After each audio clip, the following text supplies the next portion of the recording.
is The Guardian. Well, I don't need Bibi to tell me that. Bibi's telling me that because he wants me to stay involved. I mean, I don't necessarily. We have the finest, because of Space Force, we have the greatest cameras in the world focused on. We know exactly what's going on. But, no, I heard Bibi announce that. I said, why don't you just tell it to me? Why do you have to announce it to the world? I'm Reged Ahmad. And I'm Jonathan Yerushalmy. And this is Decoding America, a podcast from Guardian Australia. Well, Donald Trump, you just heard there, revealing a complicated but still close relationship with the Israeli Prime Minister Benjamin Netanyahu. The two have met for the first time since the war in Iran. Yeah, Netanyahu arrived in Washington this week with his relationship with Trump on shaky ground, but also with the broader US public looking to completely reassess their country's ties with Israel. We're also going to talk about the US media's night of nights, the White House Correspondents' Dinner, and Donald Trump's hour-long speech, which took aim at journalists in the room and was received quite coolly. She never smiles. I said, Caitlin, do you ever smile? Smile. You have a nice position. You're at CNN Fake News. You should be a happy person. So smile, Caitlin, just smile. I love that description that you just gave. Received quite coolly. I can't imagine sitting in a room for an hour with the speech that he gave, and we'll explain why a bit later on. We're also going to cover why the president is in a battle over American history involving the Smithsonian Museum. So we'll come to that a bit later. But Jonathan, first of all, the Israeli Prime Minister, he's in the US. Is this an uncomfortable visit for him, given the Iran war is still going on and reports of a fiery phone call, I think, in terms of the last time we know of that they spoke? Yeah, this is the 8th meeting between the two leaders since Trump returned to the White House. So they've met more than any other foreign leader that Trump's met during that time. But yes, you're right, it is awkward. And I think a lot of the mood music around this was suggesting that this might be a bit tense. And when we look at what happened in the White House today, so it was a closed-door meeting. The press wasn't invited in. Donald Trump loves having the press in the Oval Office. They weren't there. It went for an hour and a half. And, you know, the White House offered some very bland commentary afterwards. And then Netanyahu came out to speak to the media, and he spoke in Hebrew. He was speaking to the audience back home. So often we hear him speaking in English because he's speaking to the audience in America. But he was telling the audience back home in Israel, everything's fine. We're still very close. It was a great meeting. But I think it was probably quite tense because we know from US reporting that Netanyahu was the one that convinced Donald Trump to join this war in Iran. He made a lot of promises about how quickly the regime might fall, how easy it would be to secure the nuclear program, and we know that hasn't come to pass. And we heard right at the start there a sense of what their relationship is, that you got that sense that Donald Trump was frustrated. He's saying, I don't know why he has to tell the world, he can just tell me. Yeah, I think that one of the awkward things with Benjamin Netanyahu is that he is such a prominent figure in the US media ecosystem. And so he is often there on Fox News, on other media outlets, speaking to journalists because he does it so well. And I think Donald Trump's quite frustrated with this sort of twin strands of the narrative around the Iran war, that it's quite clear that Donald Trump wants to get the Strait of Hormuz open again. He wants to get oil flowing again, and then he probably just wants to get out of there. Whereas for Benjamin Netanyahu, the best thing for Israel, for him right now, would be for this war to restart, for it to be going guns blazing again, and for them to try and destabilize the Iranian regime a bit, because that's really his goal. This is something I want to ask you about with their relationship, because normally when you see people not doing what Donald Trump wants, he gets really frustrated with them. We talked about this before with the Republican primaries. If there's a congressperson or a candidate that he doesn't like, blackballed. If the war has gone so badly for Donald Trump, why does he still seem a bit friendly with Benjamin Netanyahu? Why is he not cancelling him? Yeah, it's one of the big questions that I think people will continue to ask long after both of those men have left office. What was holding these two men together? Netanyahu has asked every single president since Bill Clinton to join him in a bombing campaign against Iran, and only one of them has agreed to do it, Donald Trump. And, Donald Trump has basically given Netanyahu everything he wants. He moved the embassy, the American embassy, from Tel Aviv to Jerusalem. That was a big issue. He tore up Obama's nuclear deal. He launched the war. He bombed the nuclear sites. And in return, Netanyahu's named a couple of streets in Israel after Donald Trump and some other infrastructure. I think there's a local park somewhere in Jerusalem named after Donald Trump. But it's not clear quite what Donald Trump, who is such a mercurial figure, what he's getting out of this. We'll talk a bit more about that, and we should note that there were protests against Benjamin Netanyahu in the US, so there's been some resistance with him being there. But one of the things that you want to talk about that is really fascinating, and a lot of people might not really consider, is how Benjamin Netanyahu considers himself more American than Israeli. Yes. Now, we are not decoding Israel. No, that's true. But I would make the case, and you'll have to follow me here, that Benjamin Netanyahu is as much a product of America as he is a product of Israel, perhaps even more so American in many, many ways. And let me explain why. So Benjamin Netanyahu, he grew up, most of his childhood and his schooling was in America. His father worked in America. In Israel, he's known as Bibi. That's his nickname. But when he was at school in America, he was Ben. And it's kind of these two figures that we can think about, the American Ben and the Israeli Bibi. And he is shaped by America. His love of capitalism, his hatred of socialism, his utter impatience with liberals. He is essentially a Republican. We can think of him as a Republican politician in many, many ways. And, when he returned to Israel to do military service, very soon after that finished, he was back in America, working in America, going to university in America. He has only ever lived as a private citizen in America. He has never lived as a private citizen in Israel. He's only ever been a politician or in the army. And so the way that we interact with the world as private citizens is the way we interact with society, with governments, with the economy. He's only ever done that in America. So if Benjamin Netanyahu has managed to characterise himself as somebody who feels culturally American as well, how has that potentially benefited him in terms of his relationship with Donald Trump? Yeah, massively. In the late 80s, he became an Israeli diplomat in America. That was kind of his first government job. And he became known as the face of Israel in America. He would go on news programs, late night TV shows. He was this really powerful figure for Israel in selling what the country needs to an American audience because he speaks with an American accent. He grew up there. He understands the culture. And when he returned to Israel to enter into politics a few years later, he could sell himself as, the only Israeli politician who really can speak to Americans on their own terms and who understands America. And that has been so important for his success. He has been at the top of Israeli politics for about 30 years on and off now. And in power, regardless of all the controversies, still re-elected repeatedly in Israel. Absolutely. Still in and out of power in that country. And it's, he sells himself as the person who can speak to American presidents. But something has broken in the last few years, hasn't it? Because he clearly doesn't understand the country anymore because you can argue about what he's done in Gaza, and I'm sure we'll talk about, and you can argue about what he's done in the Middle East and, Israeli policies in the West Bank and all those things.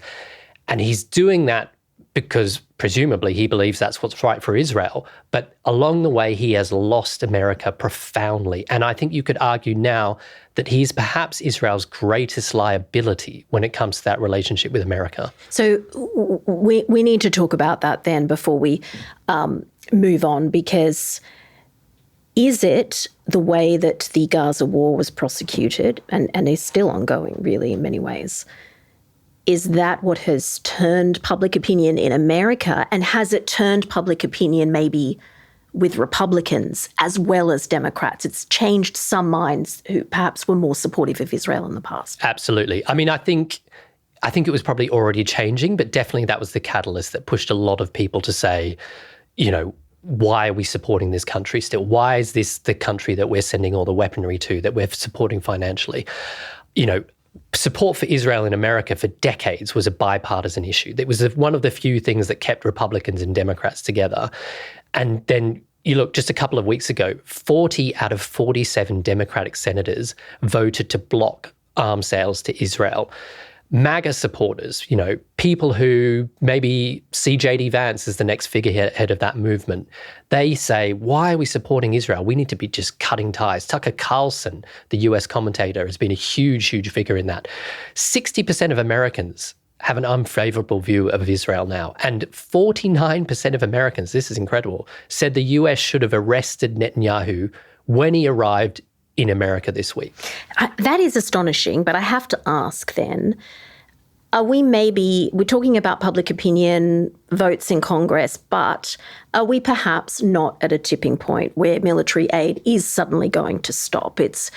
There may be some bad feeling amongst Americans and politicians, but it's actually not going to change the relationship. No, certainly with Donald Trump still in power, you would think that it's probably that status quo will remain. There are enough Republicans who see that relationship with Israel as completely undeniable. They will never change that. But I think if we look ahead to after Donald Trump, that's a different question. I think whoever follows him in the Republican Party, there is a wing of that party which is absolutely opposed to further aid to Israel. And if you look at the Democrats, even more interesting, you've got dozens of Democrats disavowing Israel, saying they won't take money from AIPAC, this organization that funds candidates who are friendly to Israel, and who are saying we need to be rethinking that relationship. And really prominent Democrats as well, not just in the House, not just in the Senate, but people who potentially could be running for president in 2028. All right, well, Jonathan, let's move on to something very different, just a seriouser tone, but internally in America, something is happening there with Donald Trump and this administration, a battle over America's history. And we sort of saw it come to it's been bubbling around, but we saw it come to the fore over the Smithsonian Museum and the White House deciding it wants to put warning signs outside. Yes. So when we talk about Smithsonian, that's a series of cultural institutions, museums across America, mainly in Washington. But I think a lot of the time we're talking about the National Museum of American History in Washington. Incredible museum. It's got, political artifacts. It's got objects from TV and film. It's got the desk that Thomas Jefferson signed the Declaration of Independence on, but it's also got Dorothy's ruby slippers from The Wizard of Oz. So it's such an amazing place to go and visit and see all those things. And you've been? And I went a few years ago, and it was brilliant. So who could complain about any of that? Yes, so Donald Trump, since he returned to the White House, has been focused on many things. But one of the really interesting things that he's had a bugbear about is the way that American history is represented in American cultural institutions, and particularly leading up to the 250th anniversary of the signing of the Declaration of Independence. He has complained that institutions like the Smithsonian, particularly the Smithsonian, are failing to properly honour the Founding Fathers. And he said recently that he's going to get signage installed outside that museum that tells the public that there is incorrect messages inside this museum, that the information there is not being properly presented, and perhaps even have information on where visitors can see American history better represented. The signage isn't in place yet, but it's just part of this journey that he's been on to really crack down on what his administration sees as kind of woke politics in the way that history is being framed. Because when I was reading about this, I looked at the original White House press release where they talked about the signs, and they don't actually say anything specific. Have you been able to find, which exhibition are they particularly concerned about? It's all quite vague. Yeah, so there was a couple of exhibitions that came up in a congressional hearing last week with the director of the museum, and there was one that they thought, they were worried about trans-related material inside that exhibition. There was another they were worried about things that they saw as potentially dividing the races. That was their terms. But they're particularly concerned about how the 250th anniversary is being presented. They're worried about the rewriting of history around issues like slavery and the Founding Fathers and their relationship with the slave trade and things like that. And I think that it's really come to a fore since July 4th and all of those celebrations. Because I was looking around in that statement from the White House, whether they mention African-American history and slavery, and I just couldn't find it. They said their complaint was it adopts a factually baseless ideology aimed at discrediting American heroes and diminishing American achievement. But we're going to hear from a Democrat congressman who really makes it very clear how African Americans might be viewing what's happening, and especially their role in history. Black people across this country are outraged at what is happening now with these efforts to do away with the African American Museum and all of the Smithsonian. They're outraged because they've lived too many years, been through too many struggles, suffered too many bruises, and clearly have very, very, very little to show for that sojourn here in this country. So that was Kweisi Ufume. He's a Democrat congressman. Why is he setting out and making this about African-American history? Yeah, so this really kind of leapt into people's consciousness a couple of weeks ago when the White House released a report on the Smithsonian. It was 160 pages long, accusing the museum's director, Anthony Hartig, of radical activist ideology, that's their words, undermining faith in American institutions. And it really, really matters because those museums are mostly funded by the federal government. So they can, turn off that tap relatively easily. And that is a threat that they've been making. And a lot of experts in Black history are saying that the White House is essentially trying to de-emphasize the impacts of slavery on American history. It led me to think about what kind of commemoration about slavery and the histories in America anyway. And I was looking at the Whitney Plantation Museum, and that's described as the only museum in America, even at this moment, that really looks at the experience of African Americans and slavery.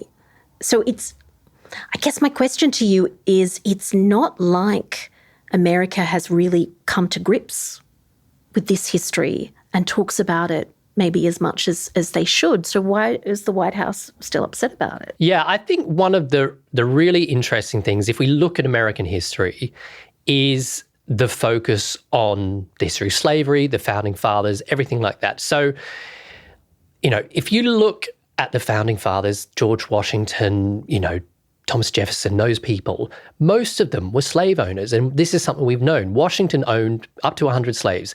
Now, it's a kind of very nuanced picture. He's seen as sort of more humane than a lot of slave owners. It's understood that he came to see slavery as wrong later in his life, and he freed his slaves after his death. But it's a really complicated picture. And I think we need to be really clear. This isn't us projecting 2026 values back into history and saying they didn't meet our standards. Their ownership of slaves was controversial even then. So if you think about the signing of the Declaration of Independence, there were arguments about how much they should mention slavery in that, how much they should mention the hypocrisy of them talking about life, liberty, and freedom when they actually owned hundreds of human beings themselves. And those lines were eventually taken out. But it was controversial even then. John Adams, the second president of America, he was against slavery. Benjamin Franklin owned slaves, but later freed them and became a proponent of abolitionism. People in Britain during the time of the War of Independence were saying the hypocrisy of these Americans saying that they, pushing for freedom and that freeing themselves of the yoke of British rule whilst owning human beings is appalling. And so this was controversial then. And I think what we have to understand is that historians trying to look at this now and trying to reassess, those men and how great they were, that is not anachronistic in any way. So the lesson then, when we talk about decoding America, which is what we're here to do, the revelation that I've taken from this is not a MAGA conversation that is unique, perhaps, to this current administration. This conflict and this struggle to really accept American history has been going on for some time. Would that be fair? Yeah, and I think that it's so important.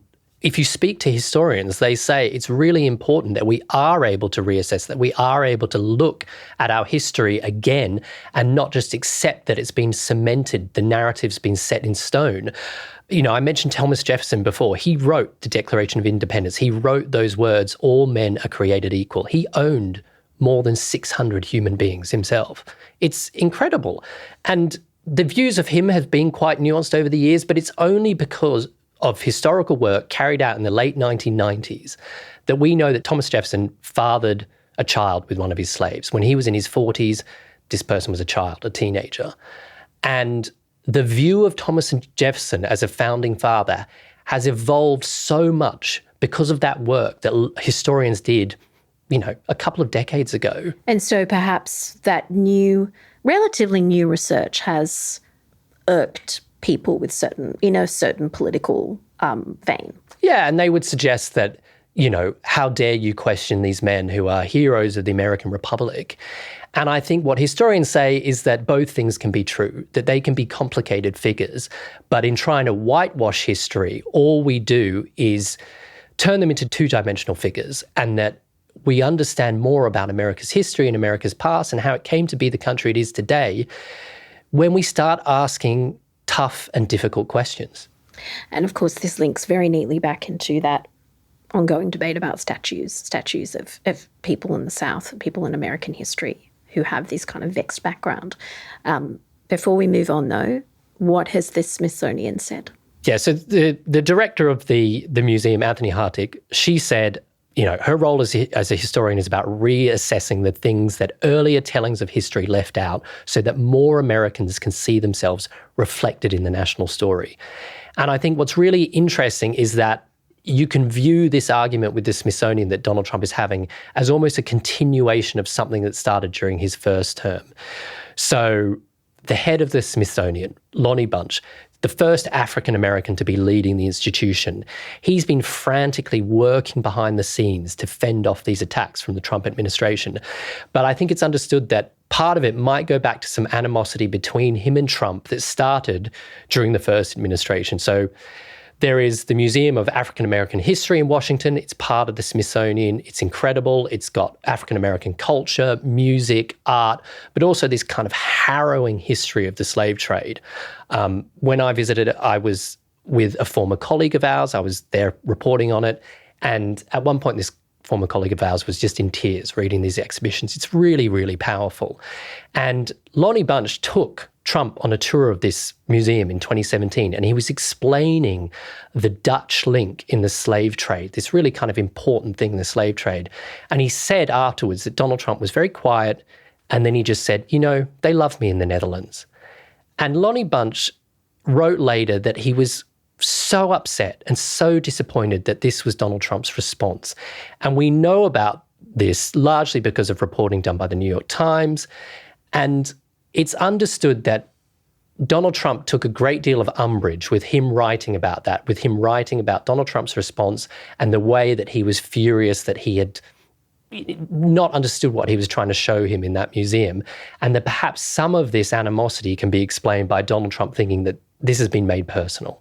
There's always that element, and before we move on, I guess what must be incredibly difficult is for African Americans to watch this play out, because all of this would be deeply personal.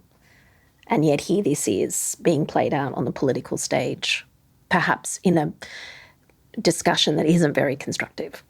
No, and also that these arguments have been going on for so long in America, and that every time it seems like it's settled, it seems to shift again, and that the understanding of history in America is so political and it's been so politicized that really it just makes it so difficult to try and get a single vision of what that country should look like.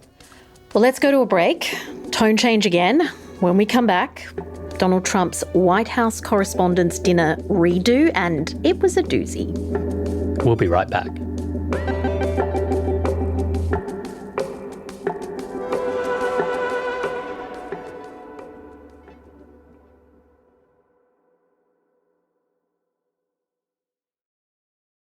Welcome back, Jonathan. We already talked about the shooting at the White House Correspondents' Dinner in an earlier episode, so we won't rehash it, but it happened a few months ago, and now they did a kind of redo, basically. Yeah, so they always promised that they were going to come back, and it was important because Donald Trump has not attended one of these dinners as president, and it was seen as kind of just interesting that he was going to be there giving a speech. He was going to be doing the whole thing, because it's kind of an awkward setup, these dinners, because this is the person you're reporting on, his administration, all his officials, and then you're there having dinner with them all. And traditionally, under Barack Obama, George Bush, the president would give this kind of roast-style speech. They would be poking fun at the media, poking fun at themselves and often, but it was all done, with good humour and in good jest. And I think there was a lot of interest to see how Donald Trump would pull that off. Well, let's see how he pulled it off. The other day, a senator I knew got a text, a great guy, from his wife. And she said, when you get home, I want to have you immediately come up the stairs and make love to me. And he said, I can't do both. You know what? In other words, you can't go up the stairs and make love. Does anybody get that? Well, I thought that was actually pretty good. That was actually the only thing I thought was good in this whole frickin' stupid speech that they wrote. I mean, he got laughs on that one, but it kind of went on like that for an hour. Yeah, from what I understand, it was kind of received quite coolly in the room. A lot of the jokes that had been set up didn't really land. But, Donald Trump always gets some laughs. And there were a lot of people from his administration there who kind of have to laugh, don't they? Well, allegedly. We heard at the top, though, one of the lines from Donald Trump that really was reported heavily when he told CNN correspondent Caitlin Collins to smile more. I think every woman heard that and has a memory of a man telling you to smile more. Yeah, and he says it to her all the time in the Oval Office as well. And so it was kind of a repeat of, I guess, what maybe he sees as a joke. But it was received quite badly in the room. She just won an award. And from what I understand, CNN executives were talking about this afterwards and they were furious. And a lot of them are suggesting that might be it for CNN's presence at this dinner. Maybe they think, all right, this is it. We're not going to attend again, because it doesn't work in this era. Well, in that sense, that's a good question. And I know this debate has been going on for a long time, but should journalists be that close to presidents and to power in this way, regardless of whether Donald Trump is in charge or not? Yeah, it's uncomfortable, isn't it? It just feels really anachronistic, because you've got a president who has spent a lot of this second term threatening journalists, launching legal action against parts of the media, trying to silence publications in a really profound way.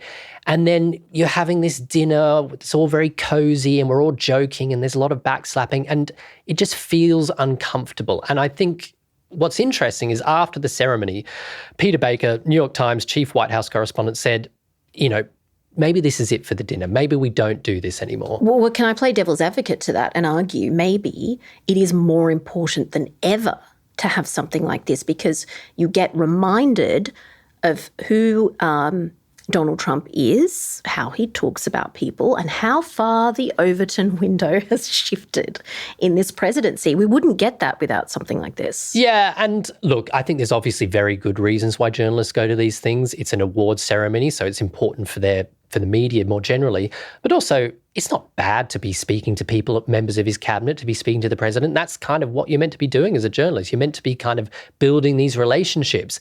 It's just, I think it's the kind of comedy element of it that has landed quite badly this time. And look, it'll be interesting to see how they approach it next year. And very, very briefly, he joked about running again in 2028. Was he serious? I think he just knows that he can wind up the media by saying he's going to run again in 2028. And look, I think it probably worked. We're case in point. Exactly, yeah. Jonathan, thank you so much. Thanks, Reged.